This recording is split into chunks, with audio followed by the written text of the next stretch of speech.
Tonight on the ASTJCON, the Supreme Court of Canada rules in favor of Loyola High School.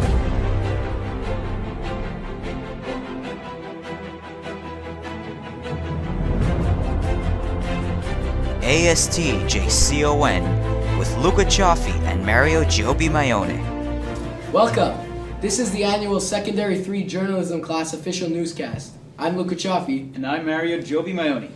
A big event tonight is the victory of Loyola High School in its very controversial court case. Here's the story. Since 2008, Loyola has been in a battle with the government of Quebec. Loyola is a private Jesuit high school. In 2008, Quebec installed the ERC court, a system where all religions are taught and any opinion is correct.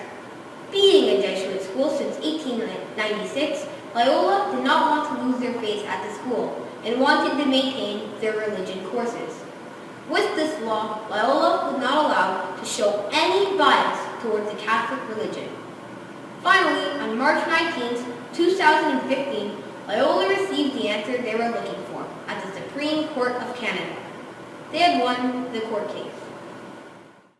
This win was pushed from former principal of Loyola named Paul Donovan, who was there since the beginning. He had to go through 3 court cases to receive the answer they were looking for. Here are his thoughts. The process was far more involved, far more intense than I imagined that it would be when starting out. But in the end, I think we were asked yesterday how we felt about today. And my answer was confident, but not confident because I feel something that I got from the judges, but because I believe that the cause, that what we were arguing is right. And I do believe in the Canadian process, so that's what for me gave us some confidence. Being his first year as a principal at Loyola, Mr. Mahar had big shoes to fill.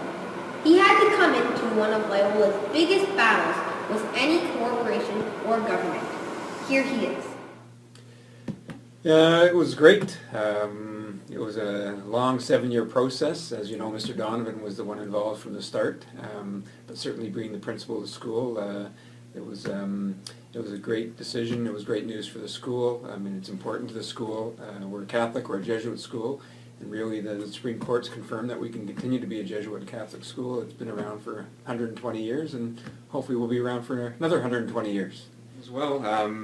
We've always, from the beginning, tried to initiate good conversation with the government over this. So we've always knocked on their door and wanted to talk with them, and we're continuing to do that. So I think we're not gloating, we're not jumping up and down over the Supreme Court decision, because it's important that we work with the government and the government works with us.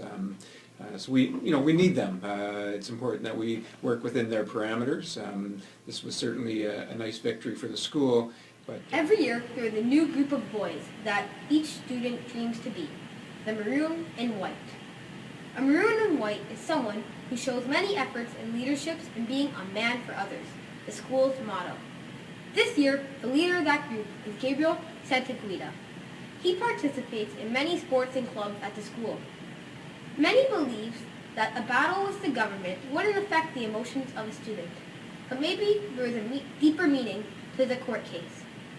As the school has a huge alumni community, I feel that the alumni care deeply about the school. If we look at people who are still in contact with the school 50 or 60 years later, I think that they deeply care about the school's future, definitely. And so as a secondary 5, I feel I fall into that category of people who care about the school's future. Yeah, absolutely, there was a lot of stress, not just as a student, but as a citizen. I felt that the Quebec ruling was a violation of our religious freedom. So I feel not so much as a student of Loyola, but more as a citizen of Quebec, that was an infringement on my right to religious freedom. So there was absolutely extra stress involved there. This win relieved a lot of pressure from the school of Loyola and for the parents. If the school were to lose, there would have been many consequences, one of which would have been the price of tuition. For now, all we can say is that Loyola is very grateful for the court case win. Wow, that's very interesting. Good to know that the controversy has finally been put to rest. What a close vote. And now for Loyola's famous student stock exchange competition. Thanks, Mario. With the upcoming student stock exchange at Loyola High School, we got an exclusive interview with the executives of one of the SSX companies, Legendary, which are Paul Kaiser and Daniel Bell. Now back to Keaton.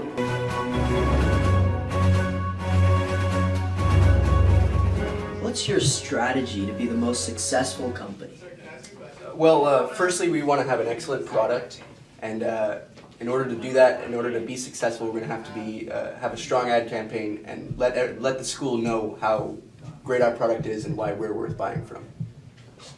What differentiates your company from your fellow classmates' companies and the companies from the previous years? Well, to be honest, we know very little about the other groups at this point in the game. You know, it's very early on, so we really can't give an objective answer about that because we know what we're doing, we don't really know what everyone else is doing at this point.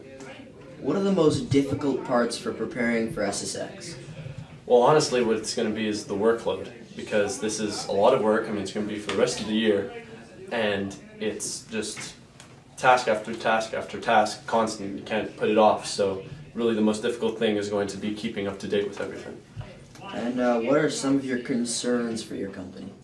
Well, concerns, I mean, it is a lot of work, as Paul just said, and you know, everyone's going to have to pull their weight, every group member, but we have a good group of guys. Legendary has a great team, so I'm not worried. And what are the type of sponsors you'll be searching for? Well, I've already contacted Parmalat, the milk company, in order to see if we can get some help from them. We're going to talk to Bethesda for use of their images and videos, but we'll be looking for those types of sponsors related to our product. Okay, thank you very much. Thank you. Thank you.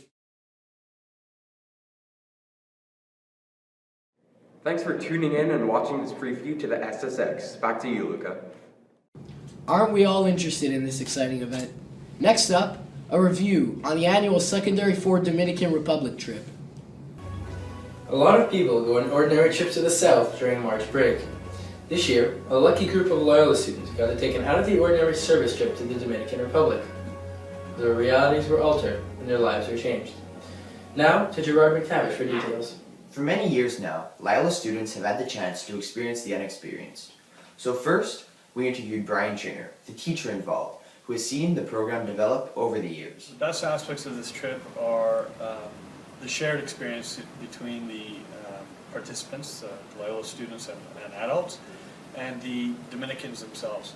It's very important through developing this experience that the Dominicans took away as much as we did. The trip is that we managed to find a nice balance between getting something out of it and giving something. Now that we've seen what the organizer of this trip has to say, let's take a look at what David Mather, a student who has actually experienced the trip for himself. I was very happy I went. We saw how all the families work. We lived with the families for a full week, so it sort of showed us how they eat, their living lifestyle, their house, their like what they play, who they play with, what they clothe in. It was very good. Yes, I would definitely recommend it because you're only gonna have this chance really once in your life, I think, because you're not gonna be able to pretty much stay with the families, eat what they eat, pretty much live with the Dominican families, the host families, what they call. If you go when you're older, you won't have the same privilege as Loyola gives to the students of Loyola. It was I would recommend definitely going. It's a trip of a lifetime. Thank you, David. Now back to Noah Galley. Powerful stuff. Thank you to all those who participated, and good luck to those in the future. This has been Noah Galley, out. And what a trip that must have been. Aren't you excited to go next year, Luca? Of course, Mario. That's if I pass Secondary 3. Very funny, Luca. Now on to our next story. Police brutality in Montreal. The recent police brutality protests started when the shooting of Michael Brown occurred on August 9, 2014 in Ferguson, Missouri, a suburb of St. Louis. Michael Brown is an 18-year-old black male that was shot several times and killed by police officer Darren Wilson, a 28-year-old white male. The court ruled the officer innocent because the shooting was claimed to be self-defense. It was also ruled that Michael Brown allegedly attacked the officer. This incident sparked the attention of many African Americans demanding justice. This resulted in the riots of Ferguson, Missouri. Recently, a police brutality protest occurred in Montreal during the St. Patrick's Day parade, but it did not acquire as much attention as it was expected to receive. And now for the moment you've all been waiting for, sports. We'll pass you to Simon Berard and Davide Bucci.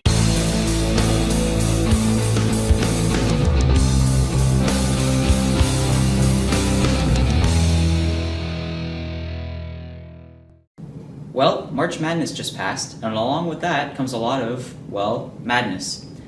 We've got the story on the college basketball tournament just for you. Here's the story. March Madness is the largest televised college basketball tournament in the United States. This gives a chance to the upcoming players in college basketball to showcase their talent to many scouts who attend the games. Many of the world's best basketball players have participated in this tournament, such as Kyle Lowry, Russell Westbrook, Steph Curry, and Dwayne Wade. The Kentucky Wildcats are the favorite to win this year's competition as they entered the event undefeated. There were many Canadians in this tournament, but the only one remaining is Trey Lyles, a 6'10" small forward for the Wildcats. There are 4 teams remaining: the Kentucky Wildcats, the Duke Blue Devils, Wisconsin Badgers, and the Michigan State Spartans. Being a basketball fan myself, that's a great time of the year for me. On to our final story of the evening, the NHL playoffs. As many of you know, the 2014-2015 NHL season is soon finishing. This means that the Stanley Cup playoffs are right around the corner. 2 big teams this year are the Montreal Canadiens and the Anaheim Ducks. The Canadiens have had a huge success this year, with star goalie Carey Price. Max Pacioretty, another star player, was injured in a recent game when Florida defenseman Dmitry Kulikov hit Pacioretty, leading him to fall heavily into the boards. Luckily, Pacioretty will more than likely be back at the beginning of the playoffs. Anaheim Ducks' stars, Frederik Andersen and Ryan Getzlaf, have sure brought the team far. Hockey fans have extremely high expectations for the Ducks this year. The Los Angeles Kings may not make it into the playoffs this year after winning the Stanley Cup last year. What do you think will happen this year? What a great playoffs this should be. Go Habs go! Now that's all for sports. Back to you guys. Thank you, Simon. From the annual Secondary 3 Journalism Class Official Newscast studio, I'm Luca Cioffi. And I'm Mario Giovimayon. Good night, folks.